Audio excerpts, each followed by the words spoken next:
Hey everyone, welcome back to Corporate Decoder, the place where we dissect corporate filings so you don't have to.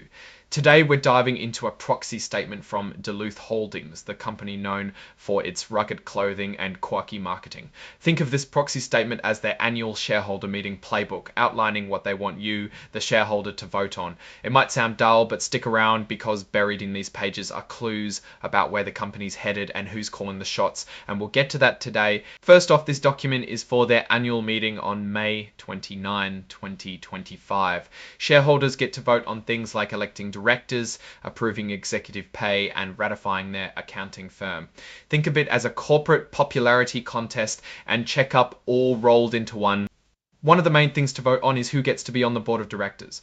These are the folks who oversee the company's strategy and performance. This year, there are 8 nominees to vote on. However, 2 current board members are retiring, Francesca Edwardson and Samuel Sato. Speaking of Samuel Sato, he's retiring as president and CEO. That's a pretty big deal. Taking over the reins will be Stephanie Pugliese as the new president and CEO. She's also nominated as a director. In the interim, before Stephanie officially starts, Stephen Schlecht, the founder of the company, will step in as interim CEO. He knows the company inside and out, having been CEO before, so it should be a smooth transition. It's like bringing back a trusted captain to steady the ship. Let's run through some of the other director nominees. Stephen Schlecht, as we mentioned, is the founder. Then there's David Finch with a background in the food and consumer products industries. Janet Kennedy brings expertise in technology, having worked at Google Cloud and Microsoft. Brett Paschke has a wealth of experience in investment banking. Susan Riley has a strong finance background, having been CFO at multiple companies. Ronald Robinson has expertise in supply chain management. And finally, Scott Williams with experience in retail from companies like Cabela's and Walmart. The board emphasizes that most of the current directors are independent, meaning they don't have close ties to the company's management, except for Schlecht and the new CEO, Pugliese, because they are actually in charge of the company. This is a good thing because it ensures they're acting in the best interest of all shareholders, not just the executives. The board has several committees, like the Audit Committee, which oversees the financial reporting, the Compensation Committee, which decides how much executives get paid, and the Nominating and Governance Committee, which handles things like corporate governance and director nominations. The Audit Committee includes Finch, Kennedy, Paschke, and Riley. Riley is the financial expert.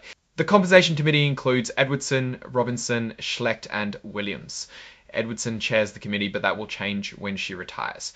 It's good to see that the company has a clawback policy, so if executives get bonuses based on incorrect financial numbers, the company can take that money back. They actually had to do an accounting restatement last year, but no executive bonuses were affected.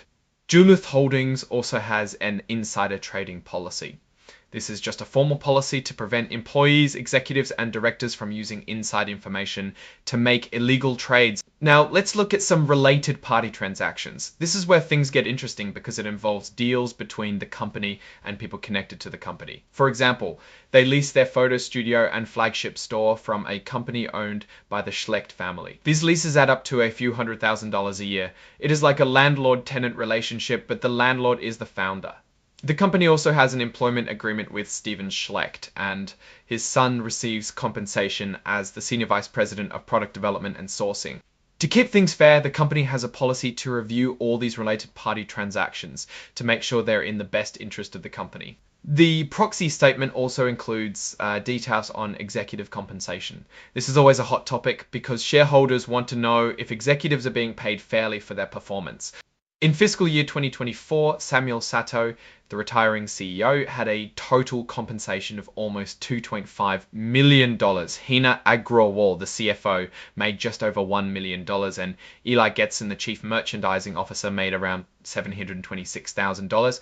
The document also shows outstanding equity awards or stock that hasn't vested yet, meaning the executives don't fully own it until certain conditions are met, usually time-based or performance-based. There's a section that compares executive pay to company performance, which is required by the SEC. It shows the link or sometimes the disconnect between what executives are paid and how well the company is doing.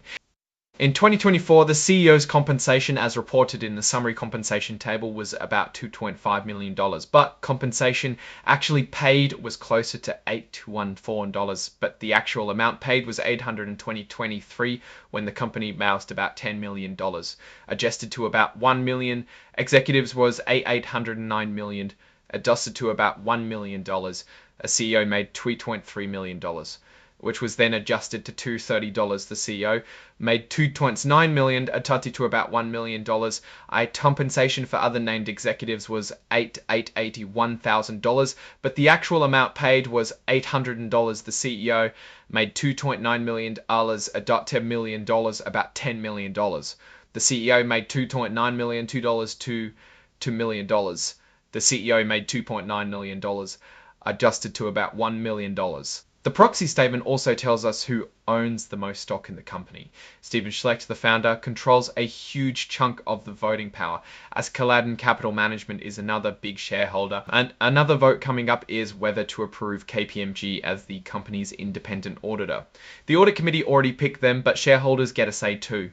KPMG earned $838,000 in fees in 2024, a bit more than the $775,000 they were paid in 2023. The audit committee signs off on all this, basically saying they've reviewed the financial statements and think everything is in order. Finally, if shareholders want to propose something at next year's meeting, there are deadlines to keep in mind. And there is a proxy card so that you can submit your vote as shareholder. Make sure you follow their instructions. Now, zooming out and looking at the big picture, Duluth Holdings is at a crossroads. The CEO change is a major shift. Stephanie Pugliese knows the company well and hopefully can bring back some of her previous successes. However, there are clearly some weaknesses for Duluth. The company has been losing money and it has been for a bit. The leadership clearly wants to turn the tide, but it will take time and investment. The biggest opportunity that Duluth has is its distinct brand. It resonates strongly with its core customers. If they can double down on that while attracting new customers, they can do very well, as shown by the fact that a lot of the board members have similar backgrounds. Overall, while the company has some issues to iron out, it seems to be on the right path, but time will tell what happens. And thanks for watching Corporate Decoder. If you enjoyed this, please like, comment, and subscribe.